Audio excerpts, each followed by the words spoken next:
Baik, assalamualaikum warahmatullahi wabarakatuh. Kita berjumpa lagi di pertemuan daring ya, khusus siswa yang hari ini tidak tatap muka di sekolah. Bapak akan melanjutkan materi mekanika teknik tentang kesetaraan dan keseimbangan gaya. Jadi tugas ini sangat berkaitan dengan tugas yang kemarin Bapak berikan. Jadi harapannya di tugas ini di materi ini kalian tidak terlalu sulit memahaminya ya, dengan cara tugas kemarin mengerjakan dengan tuntas ya.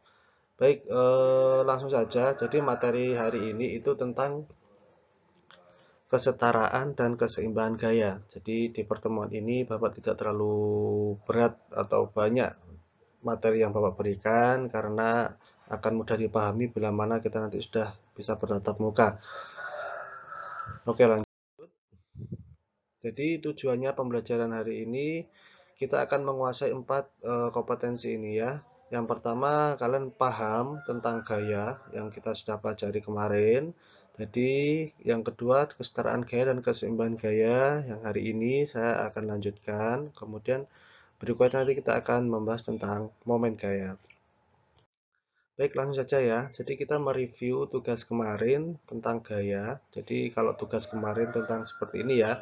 Kalau ada gaya seperti ini, 2, 5, ini 10, nanti arahnya kemana? Nah, itu sangat berkaitan sekali dengan materi kali ini ya. Gaya dapat didefinisikan sebagai sesuatu yang menyebabkan benda titik materi bergerak. Ya, jadi kalian tahu kan bagaimana sebuah benda itu bisa bergerak? Nah, sudah barang tentu suatu benda itu akan bergerak bila mana mendapatkan gaya. Perhatikan dengan baik. Bapak punya mouse, ya. Bapak punya mouse. Bapak taruh mouse-nya seperti ini. Prinsipnya, sebuah benda itu sebenarnya diam. Semua benda yang ada di alam ini sebenarnya diam. Benda akan berpindah tempat ke bawah, ke atas, ke samping, akan berpindah tempat bila mana sebuah benda itu akan menerima gaya. Ya, benda, Bapak ulangi lagi, benda itu sebenarnya diam. Benda itu akan bergerak bila mana benda itu mendapatkan sebuah gaya. Oke, kalau Bapak taruh mouse di sini, kemudian mouse ini kalau Bapak lepas, maka mouse ini akan lari kemana? Pasti akan jatuh ke bawah. Nah, pertanyaannya, ketika mouse ini jatuh ke bawah, kira-kira kenapa kok ke bawah? Karena mendapatkan gaya gravitasi ke bawah. Kemudian gaya itu juga bisa terdiri dari beban benda itu sendiri. Oke, paham ya?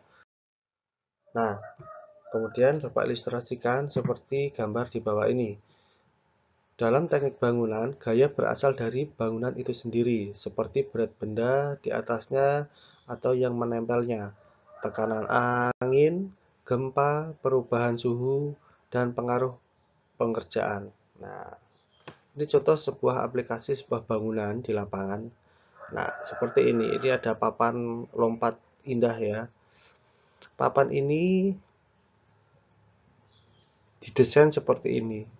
Nah, bila mana di atasnya ini ada seseorang yang akan melompat, maka secara otomatis papan ini menerima beban yang arahnya ke bawah, ya. Nah, jadi secara sederhana, kalian bayangkan apabila ini kan orang ya, ini kan orang. Coba orang ini Bapak ganti dengan contoh sebuah gunung. Nah, sebuah gunung. Kalau Bapak taruh gunung di sini, kira-kira papan ini jatuhnya kemana? Nah, ke bawah kan. Nah, itu namanya pengaruh benda bergerak dari tempat satu ke tempat yang lain itu karena gaya. Nah, kemudian ini ada gedung lagi, gedung pencakar langit.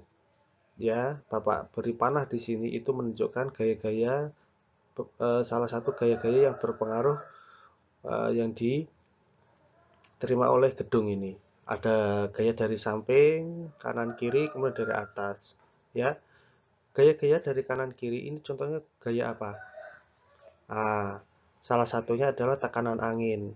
Ya, pasti gedung ini berdiri kokoh. Dia mendapatkan tekanan angin dari arah kanan dan kiri. Baik juga bisa jadi dari air hujan yang turun dari langit itu juga memberikan sebuah gaya. Ya, nah, masalahnya kenapa gedung ini tetap berdiri walaupun terkena gaya tidak bisa bergerak? Nah, itu sebuah kasus yang perlu kita pahami di pertemuan ini. Gedung dia tetap bisa berdiri kokoh seperti ini walaupun terkena gaya karena apa? Karena sebelumnya sudah diperhitungkan bahwasanya gaya-gaya yang mempengaruhi gedung ini harus di bawahnya kekuatan gedung itu sendiri. Nah, maka dari itu kenapa gedung ini bisa kokoh, kenapa papan ini tidak jatuh ke bawah, karena apa? Sudah diperhitungkan gaya yang berpengaruh terhadap bangunan ini itu lebih kecil dari kekuatan bangunan itu sendiri. Ya, nah disinilah.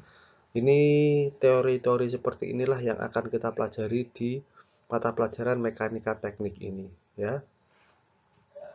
Oke, lanjut ya. Suatu gaya selalu mempunyai tiga komponen ini, besaran, titik tangkap, dan arah.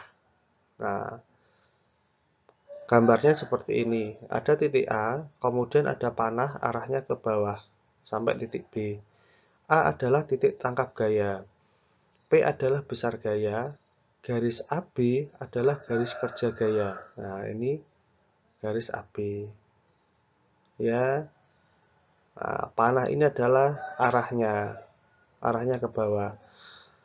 Skala panjang AB sebagai besaran. Nah, nanti ada skalanya ini. Oke. Gaya adalah vektor yang mempunyai besar dan arah. Nah, perhatikan dua komponen ini, besar dan arah. Penggambarannya biasanya berupa garis dengan panjang sesuai dengan skala yang ditentukan. Oke, lanjut ya. Bapak ilustrasikan ada sebuah kasus seperti ini. Ada orang yang berdiri tegak saja di atas tanah, ada orang yang sedang mendorong mobil. Nah, apakah gaya yang kedua kasus ini sama? Nah, tentunya tidak, tentunya sangat berbeda. Kalau orang hanya berdiri seperti ini, maka gaya yang ditimbulkan itu hanya gaya ke bawah saja, beban dari orang ini ya. Nah, beda dengan kasus yang sebelahnya ini. Karena orang ini mendorong, maka gayanya itu ada gaya horizontal, arahnya ke sini. Gak mungkin kan arahnya ke sini mobilnya. Nah, itu yang dinamakan gaya dan arahnya. Nah, ini juga gaya garis kerja yang sifatnya miring. Nah, seperti ini ya. Oke, Bapak lanjutkan. Komposisi gaya pada suatu struktur mungkin bekerja lebih dari satu gaya, dan susunannya juga bermacam-macam. Berbagai kemungkinan komposisi gaya antara lain seperti ini. Ya, ini adalah komposisi gaya, bentuknya seperti ini. Kalau ada gaya yang bentuknya seperti ini segaris ya namanya, itu namanya gaya kolinier. Tetapi bila ada gaya yang timbul dari berbagai arah seperti ini, namanya gaya kongruen. Kemudian ada yang arahnya sejajar tetapi tidak seperti sejajar tapi arahnya berbeda. Ini non konkuren. Kemudian ada garis sejajar itu arahnya sama ya dan berjajar. Ini namanya garis sejajar.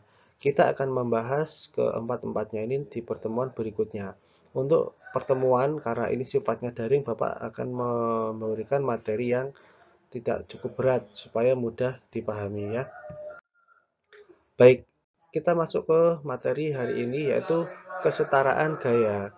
Kesetaraan gaya adalah kesamaan pengaruh. Perhatikan dengan baik, kesamaan pengaruh antara gaya pengganti dengan gaya yang diganti. Nah, jadi di dalam sebuah gaya kesetaraan gaya itu ada gaya yang berpengaruh, kemudian ada gaya yang dipengaruhi. Nah, seperti ini. Arahnya seperti ini. Dari A arahnya ke kanan, kemudian diterima B arahnya juga ke kanan. Ini namanya kesetaraan gaya. Pada prinsipnya, gaya dikatakan setara apabila gaya pengganti dan penggantinya baik gerak, translasi maupun rotasi besarnya sama. Jadi P yang ada di sini dengan P yang ada di sini itu sama. Itu artinya setara. Nah, itu perhatikan dengan baik.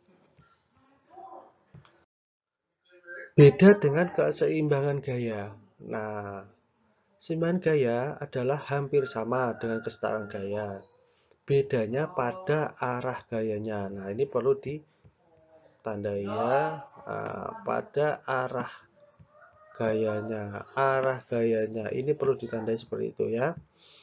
Pada kesetaraan gaya, antara gaya pengganti dengan gaya yang diganti, arahnya yang dituju sama. Sedangkan pada keseimbangan gaya, yang dituju adalah berlawanan. Nah, ini sama. Kalau keseimbangan gaya itu berlawanan. Baik ya. Gaya pengganti arahnya menuju titik awal dari gaya yang diganti. Nah, jadi dalam teori keseimbangan gaya itu ada aksi dan juga ada reaksi. Nah, perhatikan gambarnya arah panah ini. Dari titik A ditarik dengan gaya menuju arah kiri, maka keseimbangan gayanya dari titik B akan ditarik ke arah kanan. Ya, karena ini teori keseimbangan gaya, maka jumlah atau besaran gaya yang ditimbulkan itu sama. Ya, itu. Oke, Bapak contohkan secara analitis kalian ya. Jadi dalam kesetaraan gaya, misalkan seperti ini, ada P1 2 ton, ya, arahnya ke kanan, maka P2 itu arahnya juga ke kanan, besarnya juga sama, 2 ton. Nah, bedanya dengan keseimbangan gaya, nah ini perhatikan, arahnya ke kiri, satunya ke kanan, besarnya tetap sama karena dinamakan keseimbangan. Oke ya, cukup jelas dan mudah kan? Nah, jadi langsung saja kalian kerjakan. Bapak berikan 3 kasus di sini. Jika ada P1 5 ton, di sini berapa? Jika ditarik P1 7 ton ke kiri, ke kanan ini berapa? Nah, beda lagi dengan kasus di bawahnya ini. Nah, arahnya beda. Ya, di sini berapa? Supaya imbang ini berapa? Nah, oke ya. Itu saja materi hari ini, cukup ringkas, jelas, dan tidak terlalu berat. Saya rasa kita akan lanjutkan di pertemuan tatap muka berikutnya. Selamat belajar, semangat, jaga kesehatan selalu. Jangan lupa tugas-tugasnya diselesaikan dengan baik. Itu saja dari Bapak Guru.